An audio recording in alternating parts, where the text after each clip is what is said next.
জুমার দিনের এক নম্বর সুন্নাহ হচ্ছে ওই জুমার দিনের সকালের ফজরের সালাতটা জামাতে পড়া। সবাইকে খাইছে এটা আবার কোন মাস শুরু করছে, এতক্ষণ তো ভালো লাইনে আছিল, এখন আবার কোন লাইন ধরলো? আফদালুস সালাহ ইনদাল্লাহি সালাতুস সুবহি ইয়াউমাল জুমআতি ফি জামা। আল্লাহর কাছে সবচেয়ে প্রিয় নামাজ জুমার দিনের ফজরের নামাজটা জামাতের সাথে আদায় করা। সুবহানাল্লাহ পড়ে। মুনাফিকের কাছে দুই ওয়াক্ত সালাত সবচেয়ে কঠিন, একটা ফজরের সালাত আর একটা এশার সালাত।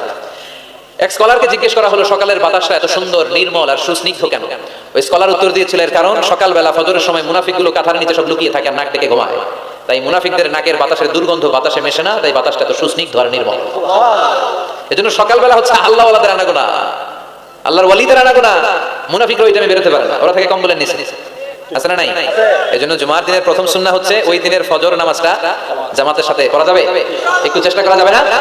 আচ্ছা, দুই নম্বর জুমার দিনের সুন্নাত হচ্ছে আসিওয়াক, মেসওয়াক করা। আসেনি আপনাদের? মাতফারাতুন লিল ফাম মারদাতুন লির রাব। বিষ্ণু ইসলাম বললেন এটা দিয়ে জিহ্বা পরিষ্কার হয়, দাঁত পরিষ্কার হয় আর আল্লাহর সন্তুষ্টি অর্জিত হয়। বিষ্ণু জাইতুনের ডাল দিয়ে মেসওয়াক করতেন আর বলতেন নি'মা সিওয়াকি আয-যাইতুন ফাইন্নাহা সিওয়াকি ওয়া সিওয়াকুল আম্বিয়া'i মিন ক্বাবলি। জাইতুনের ডাল কত সুন্দর মেসওয়াক হয়, কারণ এই ডাল দিয়ে আমিও যেমনি মেসওয়াক করি, আমার আগে লক্ষাধিক নবী এই জাইতুনের ডাল ভেঙে মেসওয়াক করেছেন। আবার বিশ্বনবী ইন্তেকালের আগে মেসওয়াক দিয়ে দাঁত পরিষ্কার করেছেন। বিশ্বনবীর শালা আব্দুর রহমান যখন ঢুকলেন, আম্মা জান আয়েশার ভাই আব্দুর রহমানের হাতে একটা মেসওয়াক ছিল। বিশ্বনবীর দেহটা এত দুর্বল, কথা বলতে পারেন না, শুধু দুটি চোখ দিয়ে ফেল ফেল করে মেসওয়াকের দিকে তাকিয়ে আছে। আম্মা জান আয়েশা বুঝলেন বিশ্বনবী মেসওয়াক করতে চান। বিশ্বনবীকে মেসওয়াকটা এনে নিজ দাঁত দিয়ে চিবিয়ে চিবিয়ে নরম করে বিশ্বনবীর হাতে দেওয়া হলো। বিশ্বনবী মেসওয়াক করলেন। ইন্তেকালের আগে বিশ্বনবী যেই আমলটা করেছেন ওই আমলটা ছিল মেসওয়াক করার আমল। মেসওয়াক করতে রাজি আছেন? প্রতি সালাতের আগে আমরা মেসওয়াক করব ইনশাআল্লাহ। পড়ে তিন নম্বর সুন্নাহ হচ্ছে আল গোসল। জুমার দিনে গোসল করা সুন্নাহ, আমরা গোসল করি না সবাই? আচ্ছা, চার নম্বর সুন্নাহ হচ্ছে আদ-দুহুন, তেল ইউজ করা। বিষ্ণু বলেছেন তেল খাও, তেল দাও, তেল মালিশ করো, তেলের ভিতরে আল্লাহ বরকত ঢুকাই দিয়েছে। ওয়াদ-দাহিনু ফাইন্নাহা ওয়াদ-দাহিনু ওয়াজ-যাইত ফাইন্নাহা মিন শাজারাতিন মুবারাকা। বিষ্ণু বলতেন বেশি বেশি জাইতুনের তেল মালিশ করো, কেননা জাইতুনের তেল বরকতময় একটা গাছ থেকে উৎপন্ন হয়।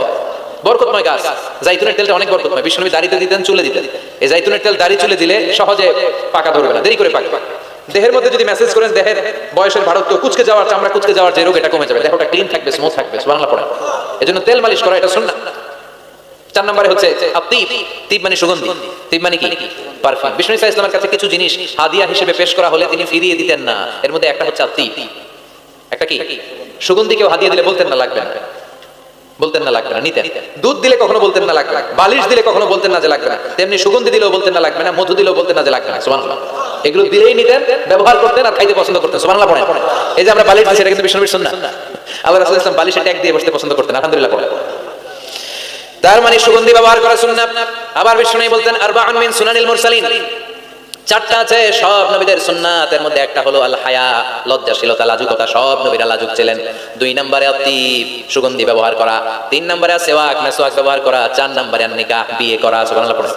এই চারটা সুন্নাহ সব নবীদের সুন্নাহ, এজন্য পারফিউম ইউজ করবেন। এরপরে জুমার আরেকটা সুন্নাত হচ্ছে আল লিবাস আহসানুস সিয়াব, সবচেয়ে সুন্দর জামাটা পরা।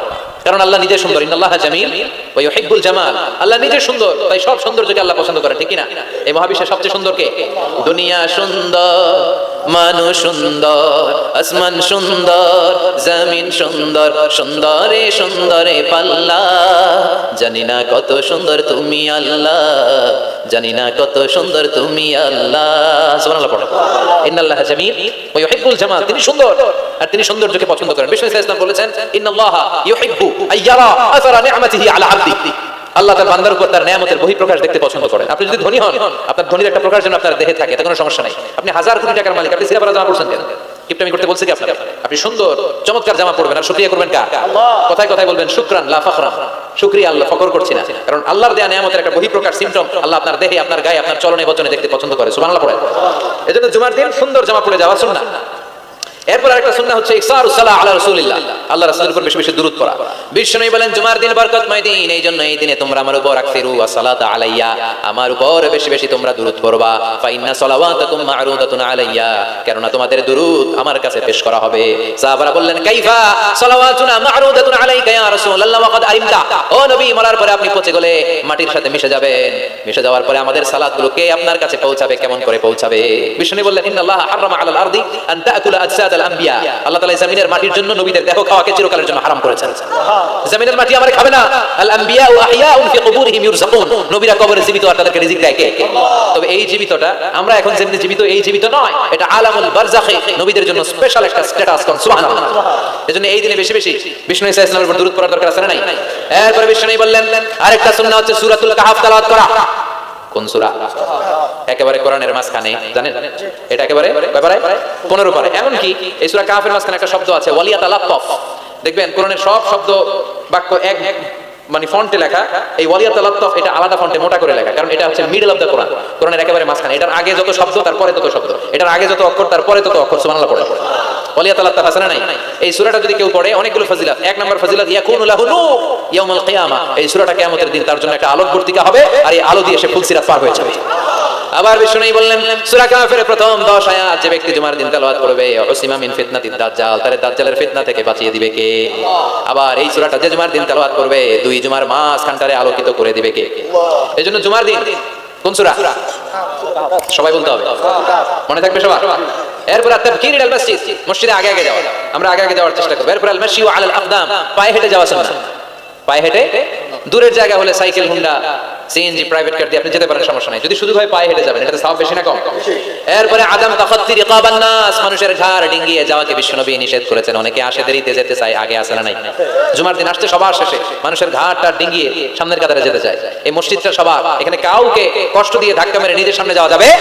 There is no difference between black and white, upper and lower, between the richer section of the society and poorer section of the society, between the prime ministers, between the president and rickshaw puller, labor and factory worker. Everyone is completely equal, totally equal, 100% equal in the eyes of Islam. Till like ঠিক না? ইসলাম বলে সাদা কালোয় পার্থক্য নাই, ধনী গরিবে পার্থক্য নাই, প্রধানমন্ত্রী, প্রেসিডেন্ট, কুলিওয়ালা, ঠেলাওয়ালা, দিন মজুর, ফ্যাক্টরি ওয়ার্কারের মধ্যে পার্থক্য নাই। পার্থক্য এক জায়গায়, ইন্না আকরামাকুম ইনদাল্লাহি আতকাকুম, যার হৃদয়ের মধ্যে আল্লাহর ভয় বেশি সেই কিয়ামতের দিন হবে সেরা।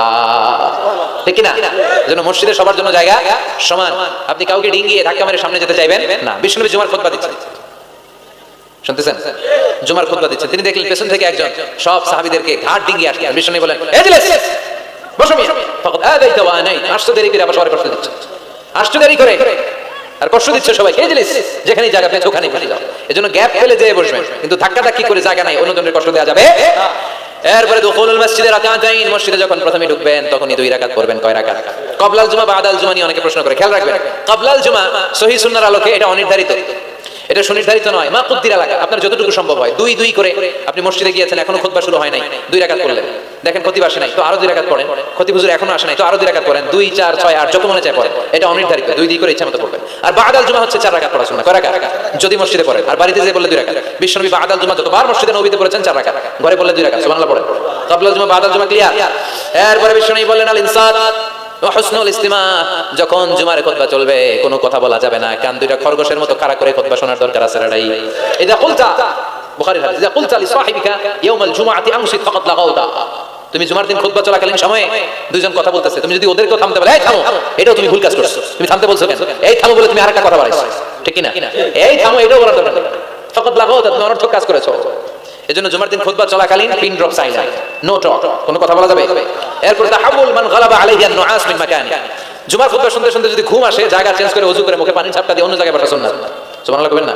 কি সুন্দর ইসলাম। মাঝে মাঝে জুমার খুতবা শুনতে গেলে ঘুম আসে না নাই? জুমার দিন ঘুমাই না এমন কোন আল্লাহর ওলি আছে নাকি জায়গায়? আমি কত ঘুমাইছি ছোটবেলা, মসজিদে ঢুকলেই খালি ঘুমাস। সুবহানাল্লাহ কইবেন না? কারণ আমরা ঢুকার সময় কি পড়ি? আল্লাহুম্মা আফতাহ লি আবওয়াব রাহমাতিক, আল্লাহ রহমতের সব দরজা খুলে দাও। এত রহমত ঢালে, রহমতের ঠেলায় খালি ঘুম আসে না নাই?